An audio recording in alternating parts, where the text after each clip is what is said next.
Karena konon kalau transaksi dengan Cina itu dokumen tak boleh dibuka ke siapapun, gitu. Hanya pihak pemerintah dan pemerintah.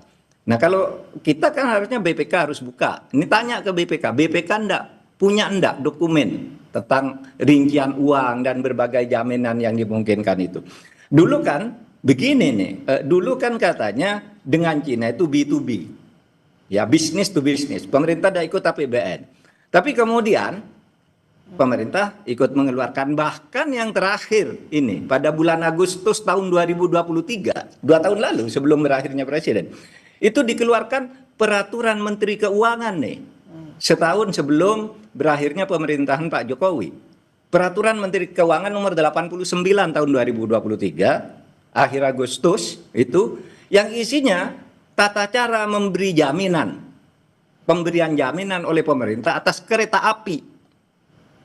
Ya, atas proyek-proyek kereta api loh. Katanya dulu tidak ada jaminan dari pemerintah. Kok sekarang ada jaminan dari pemerintah? Saya punya nih turunan nomor Permenkunya ini, ya. Nomor 89 tahun 23 tentang tata cara pelaksanaan pemberian penjaminan pemerintah. Untuk apa penjaminan? Katanya dulu tidak ada. Nah, itu yang kemarin saya katakan, dalam sebuah hasil penelitian lembaga di Jerman terhadap kontrak-kontrak dengan Cina itu selalu ada jaminan yang dirahasiakan, gitu. Jaminannya apa, gitu. Nah nanti kalau ini terjadi apa dulu yang dijaminkan, lalu tata caranya ini sudah disiapkan kan, gitu. Kalau mau berpikir berpikir curiga atas terjadinya sesuatu, hukum itu harus dimulai dari curiga. Kok ada begini, orang curiga. Itu biasa, kalau hukum tidak mulai dari curiga tidak akan bekerja. Dimulai dari dugaan, dimulai dari praduga. Oleh sebab itu Anda diduga. Jadi dimulai dari praduga bersalah kalau hukum itu. Ya, praduga tak bersalah itu untuk menghukumnya. Tapi kalau untuk kasusnya harus dimulai dari praduga bersalah terhadap orang maupun terhadap peristiwa.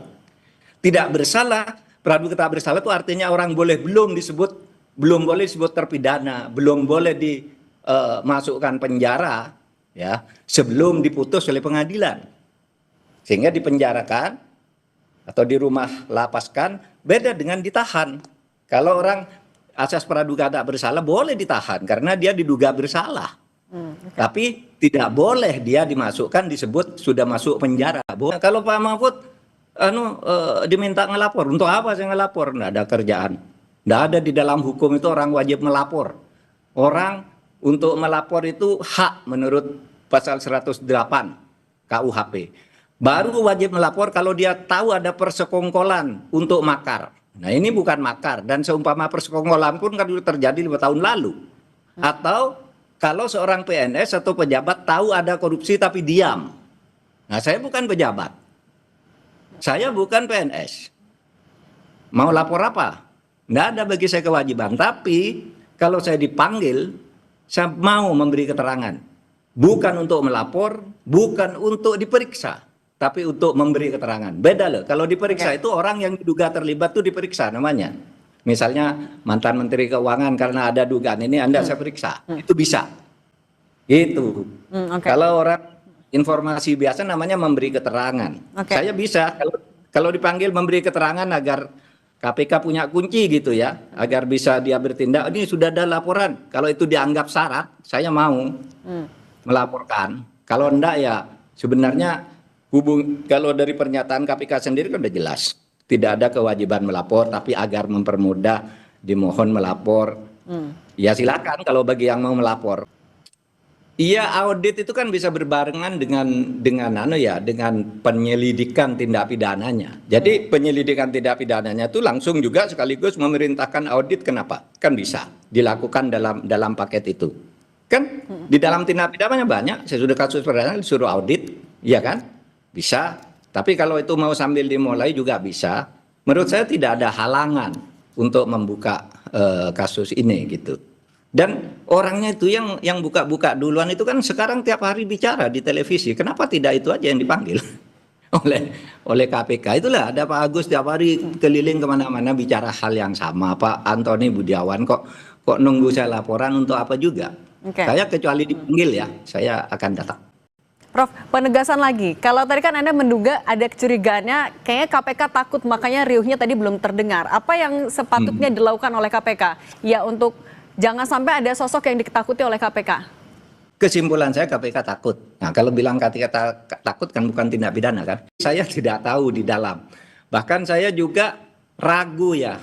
Meskipun orang boleh saja berspekulasi. Ragu kalau Pak Luhut itu terlibat di sini karena Pak Luhut itu baru diberi tugas sesudah kasus ini bocor dan bosok. Tahun 2020 kan Pak Luhut baru diberi tugas nangani ini. Jadi tahun sebelumnya Pak Luhut enggak ikut di sini karena bukan bidangnya. Tetapi tahun 2020 Pak Luhut disuruh menyelesaikan kasus ini. Lalu ya inilah perkembangannya. Sehingga bukan saya membela Pak Luhut. Saya kira Pak Luhut tidak ikut dari awal kasus ini dan tidak ada yang nyebut kalau di awal ikut. Dia baru tahun 2020 disuruh menyelesaikan dan kata Pak Luhut barong itu sudah busuk gitu tahun 2020. Dan saya tahu karakternya Pak Luhut itu kalau diberi tugas oleh presiden itu sama dengan militer pada umumnya. Kalau yang merintah atasan harus diselesaikan, tidak banyak mempersoalkan. Ya dia selesaikan gitu. Tapi kalau ada apa-apa kalau di militer itu yang bertanggung jawab yang atasnya yang memberi tugas itu. Nah, dalam hal ini setahu saya Pak Luhut sikapnya selalu gitu, diminta oleh presiden dia selesaikan. Sama dengan ketika kasus IKN, masalah pembebasan tanah dan sebagainya. Di rapat kabinet berkali-kali terjadi pertentangan Bu Siti Nurbaya dengan menteri lain. Pak Luhut ditunjuk oleh Pak Presiden. Pak Luhut, saya beri waktu 1 minggu selesai ya. Siap Pak, selesai gitu. Karena itu kerjaan militer kayak gitu. Nah, sama menurut saya ya soal kereta ini menurut saya, tapi nanti silahkan aja apakah Pak Luhut terlibat dari awal atau tidak. Setahu saya dia 2020 pada periode kedua, saya juga maksudnya periode kedua, jadi tidak tahu menahu kasus yang begini karena sudah jadi 2015, 2016 sudah selesai kontrak dengan segala dramanya itu kita enggak tahu. Pada saat proses pembuatan kontrak, ya pemindahan kontrak dari Cina dari Jepang ke Cina itu patut dipertanyakan meskipun bisa saja orang mengatakan itu kan biasa dalam bisnis gitu, tapi menurut saya tetap mencurigakan. Ada juga orang yang membahas kan kalau Cina Jepang ngitungnya dengan yen, Cina dengan lain lalu, tapi kalau saya kan ukurannya pada waktu itu dolar ngitungnya, entah Jepang, entah Cina, entah Indonesia kan ukurannya dolar. Jadi menurut saya enggak bisa dikait-kaitkan dengan perbedaan kurs antar negara Cina dan Jepang karena bagi Indonesia sama-sama dolar. Dimulai dari situ, kenapa dipindah kan gitu. Kemudian kenapa terjadi overrun gitu.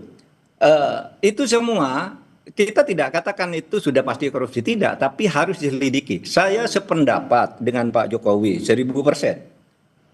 Bahkan transportasi umum itu bukan untuk mencari keuntungan, itu untuk pelayanan dan mungkin rugi. Tapi satu hal juga bahwa tidak boleh ada korupsi dalam proses pembuatan pelayanan itu. Dan sekarang ada dugaan seperti itu. Yang bilang ada markup itu kan bukan saya, Pak Antoni Budiawan berdasar keahlian dia. Itu menduga ya kata dia. Mungkin ada kickback, mungkin ada markup dan sebagainya. Nah itu semua supaya diteliti karena isu ini sudah menjadi isu yang sangat besar. Kita setuju lah kereta apinya bagus gitu. Itu bagi saya tidak harus untung, pasti rugi lah namanya untuk peran rakyat. Tetapi tidak boleh juga ada korupsi di situ. Di Jakarta itu kemacetannya sudah parah. Ini sudah sejak 30 tahun, 40 tahun yang lalu, 20 tahun yang lalu. Dan Jabodetabek juga kemacetannya parah. Termasuk Bandung juga kemacetannya parah. Dari kemacetan itu negara rugi secara hitung-hitungan kalau di Jakarta saja kira-kira 65 triliun per tahun. Kalau Jabodetabek plus Bandung kira-kira sudah di atas 100 triliun per tahun. Nah, untuk mengatasi itu kemudian direncanakan dibangun yang namanya MRT. LRT, kereta cepat, dan sebelumnya lagi KRL, ada juga kereta bandara, agar masyarakat berpindah dari transportasi pribadi mobil atau sepeda motor ke kereta cepat, MRT, LRT, kereta bandara, KLR, agar kerugian itu bisa terkurangi dengan baik. Dan prinsip dasar transportasi massal, transportasi umum itu adalah layanan publik. Ini kita juga harus ngerti, bukan mencari laba. Jadi sekali lagi, transportasi massal, transportasi umum itu tidak diukur dari laba, tetapi adalah diukur dari keuntungan sosial. Social return on investment. Apa itu? Misalnya pengurangan emisi karbon,